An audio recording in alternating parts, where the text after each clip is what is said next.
Muchas gracias por acompañarnos. Bienvenida a Olaya Hotel, qué bueno que me acompañas. Gracias por invitarme. Para mí siempre es una alegría poder estar aquí y compartir con todos los amables televidentes, seguidores de Acento. Bueno, nada, hay un panorama rico, con materia prima abundante para el análisis. Así es. Por lo que ha venido ocurriendo. Lo más reciente es la publicación de la encuesta Gallup hoy, pero que de alguna manera reitera la encuesta también Penn&Schoen y otra que se habían venido haciendo. Vamos a ver, ¿cuáles son, tú piensas, los signos más importantes que se pueden destacar en el escenario en las últimas semanas? Bueno, tenemos varios elementos para analizar. Por un lado está el escenario institucional que tenemos en el día de hoy con esta Junta Central Electoral y la experiencia que ha tenido el Tribunal Superior Electoral con los, digamos, no encontronazos, pero sí, ¿cómo te diría? Todo este proceso donde la Junta ha tenido que parar decisiones a raíz de sometimientos que se han hecho en el Tribunal Superior Electoral e incluso en el Tribunal Constitucional. Creo que hay un escenario donde se han estado pisando los talones y eso de alguna manera ha contribuido a retrasar ciertas decisiones y acciones de parte de la Junta. Yo creo que en ese ámbito, yo creo que habría que resaltar varias cosas. Una, la expectativa que hay todavía con respecto a los resultados del informe que se dio del análisis de los equipos.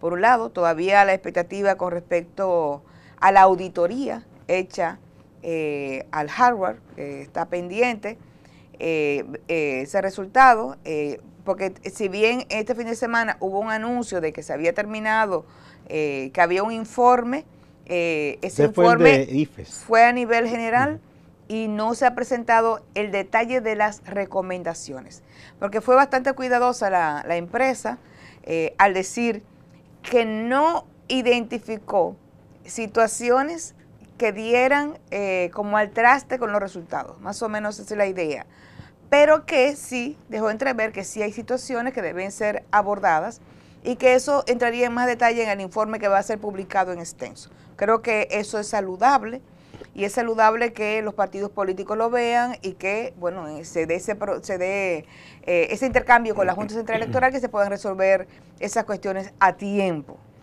Tanto para las municipales, que para mí van a ser mucho más complejas que las propias presidenciales por la cantidad. Mucho más candidaturas, ¿no? Así es, así es. En esa misma línea está la decisión que se tomó también esta misma semana con respecto a los delitos electorales y el establecimiento o la decisión de que el Ministerio Público sea el que ventile estos casos. Ahí no hay mucha esperanza. ¿Y por qué? ¿Por qué Ahí no hay mucha esperanza porque las diligencias realizadas hasta ahora por el actual Procurador de la República no le dan mucha confianza a la sociedad dominicana en términos generales de que se va a actuar con prontitud ante los sometimientos que pudieran llegar por algún tipo de delito electoral. Eso es sumamente peligroso porque de alguna manera le deja la sensación a los partidos de oposición de que, bueno, hay que llevar los expedientes, pero hay que parar las acciones en la calle. Entonces eso puede generar situaciones que nadie quiere, de posibles confrontaciones entre los partidos de oposición y personas que pudieran estar desarrollando esas prácticas de distribución de recursos y compra de votos. Yo creo que es una situación peligrosa. Eso en cuanto a lo institucional. Eso en cuanto a lo institucional. Bueno, hay una campaña también que han colocado invitando a las personas a que denuncien si entienden que alguien está cometiendo un delito electoral. Claro, yo creo que debería de intensificarse esa campaña porque hasta ahora salió un spot televisivo. Sí, la tienen en las redes, la tienen por varios lugares. Exactamente. Entonces hay que pensar en los diferentes públicos, en los diferentes sectores poblacionales, porque ya la publicidad se diseña y bueno, siempre se ha diseñado en función de población objetivo. Entonces me parece que ahí habría que revisar un poco la campaña, porque tal y como está diseñada, a quien le llega fundamentalmente a la clase media, Sí. que es la que Habría que menos... pensar quizás en colocarla en lugares visibles, en vallas, en lugares de oficinas públicas que serán Sectores colegios populares. y las guaguas, y carros, que es lo que más se mueve por donde quiera, ¿no? Transporte público. Exacto. Exactamente. Dando el Entonces, teléfono que para la denuncia. exactamente. Yo creo que había que apuntar más a esa población, menos que... Está bien que la clase media, pues ella también vende Ahí su le voto. estamos diseñando una campaña gratis, tú, tú y yo. ¿Verdad que sí? Todos queremos que esas cosas no pasen, Sí. y que si hay un delito que se pague, y que esto se detenga en algún momento. Eso por ese lado. Por otro lado está el escenario que ofrecen la nueva lógica, o esta lógica que ha primado de alianzas, y que hablábamos hace un ratito, que arroja un escenario muchísimo más rico por el tipo de alianzas que se han hecho, tanto en términos municipales, congresuales y presidenciales. Yo creo que el indicador para mí como que te da más fuerza o evidencia más esta diversidad es la que se ha hecho entre Alianza País y el Partido Revolucionario Moderno. Dos organizaciones que uno hace mucho tiempo esperaba que hicieran algún tipo de acuerdo, y que efectivamente se ha producido a nivel municipal y a nivel congresual. Hay varios candidatos que están siendo apoyados por ambas organizaciones, y eso yo creo que enriquece el escenario, sobre todo la construcción de la representación. Si hay algo que entró en crisis dentro de la democracia y que es fundamental para la democracia, es la calidad de la representación de los diferentes sectores poblacionales. El que no está, no es representado. Para que usted sea representado, usted tiene que estar, su sector tiene que estar participando de una forma u otra. Y eso pasa tanto por las organizaciones políticas como también por los diferentes sectores en términos de mujeres, trabajadores, etcétera.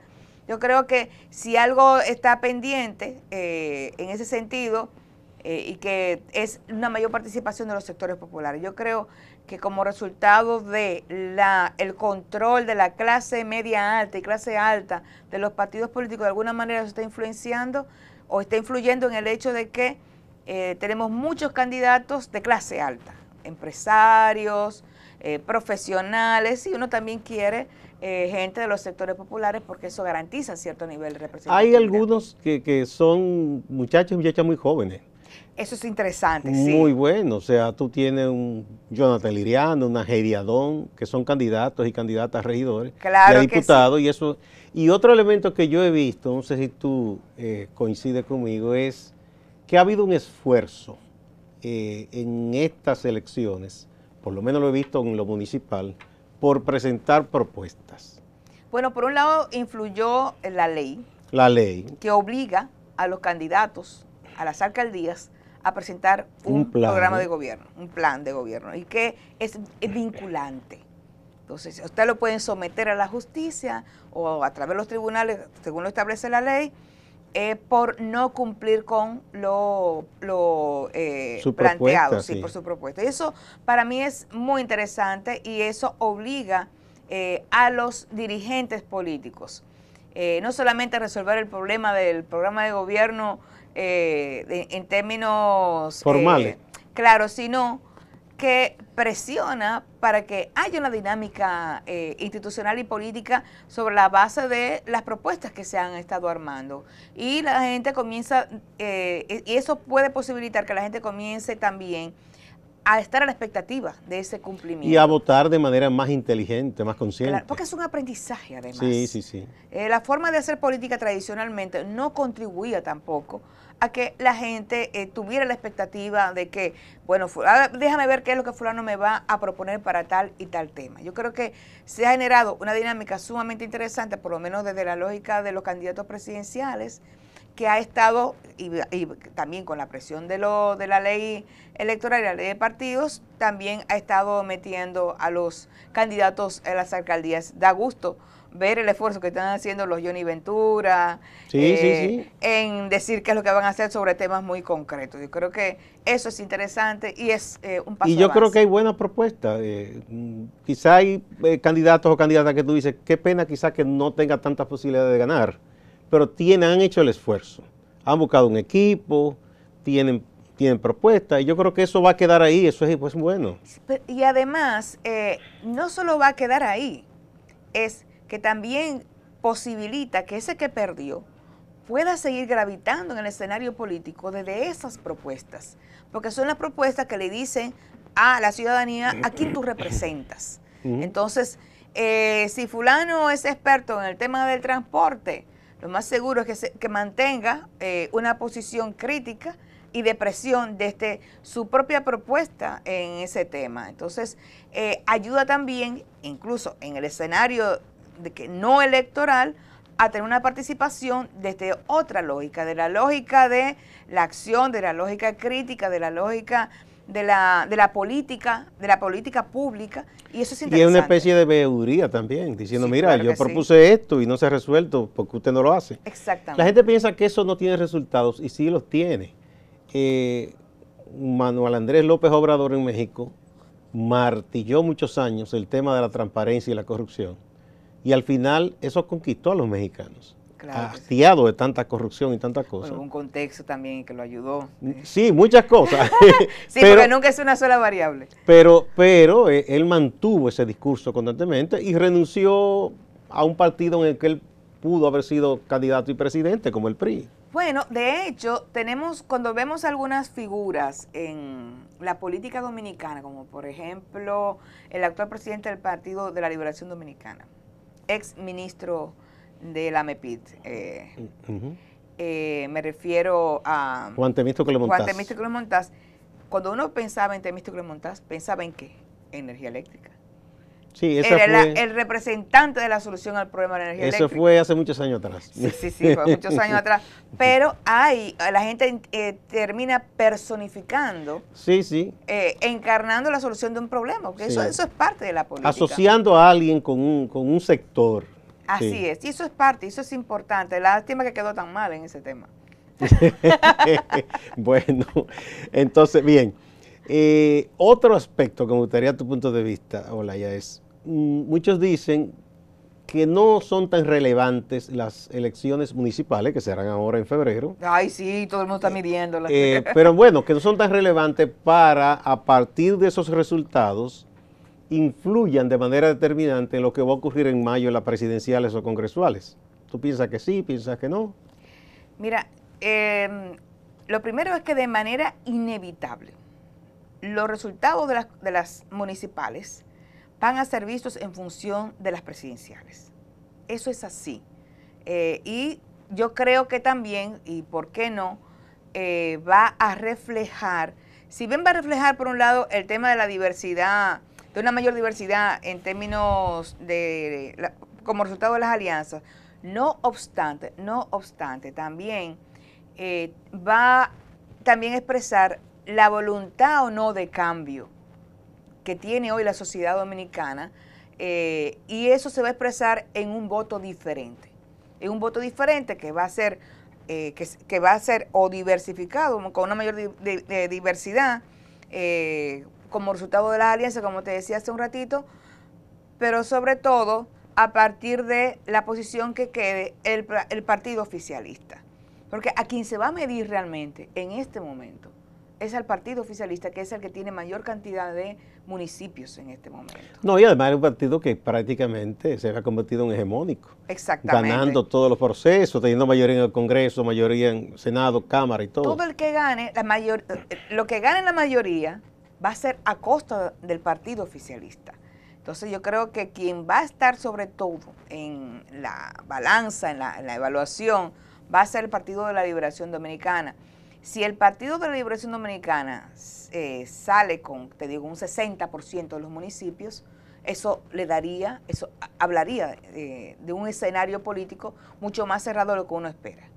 Pero si esos resultados bajan por debajo de un 50%, eso inevitablemente le va a decir a la sociedad dominicana que estamos a las puertas de un cambio en términos de las próximas elecciones presidenciales y congresuales.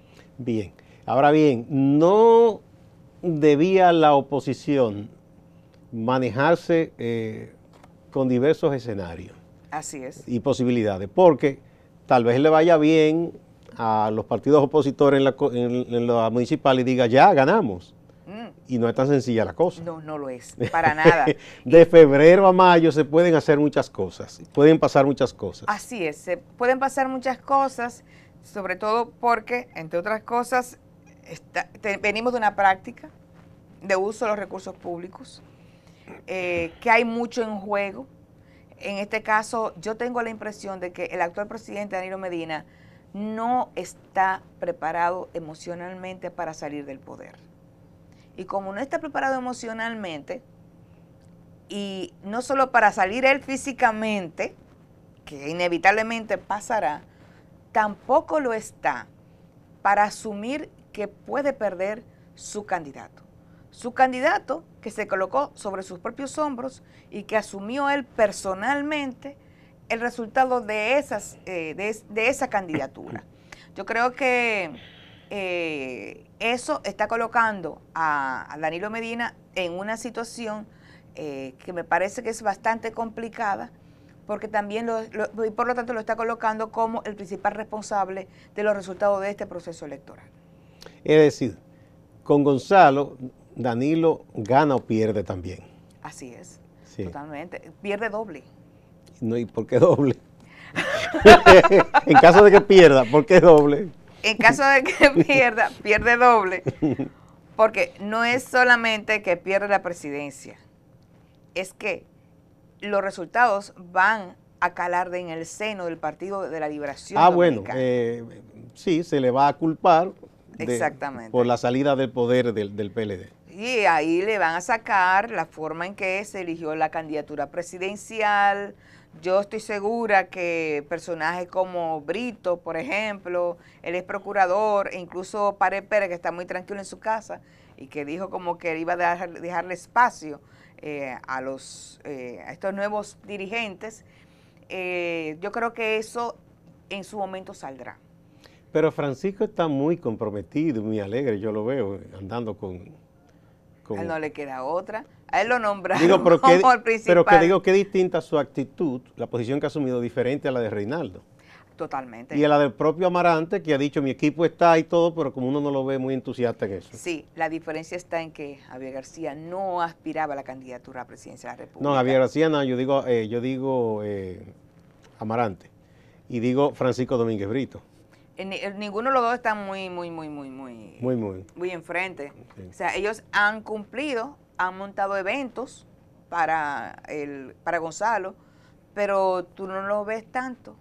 Sí. Y de hecho la queja que hay generalizada dentro del PLD es el poco involucramiento del liderazgo, de ese liderazgo tradicional del partido. O sea, eso es una queja que tiene el equipo de Gonzalo. Exactamente, el propio Gonzalo. Digo, según los rumores... Pero es que yo veo que en las actividades, con esas excepciones que hablamos, ellos están ahí. Incluso doña Margot estaba bailando este fin de semana. Ay, pero usted sabe muy bien el trabajo que dio llevar a esa dama. Yo no sé. Yo creo que ella cree que le van a poner unos rolos. No, ella siempre mantiene su glamour y ya no se va a poner rolos. De hecho, se hizo un moñito y se puso una gorra, no voy a hacer cosas. ¿Cómo tú ves, por cierto, el papel de doña Margarita en esta coyuntura? Mira, yo creo que Margarita Cedeño tomó malas decisiones.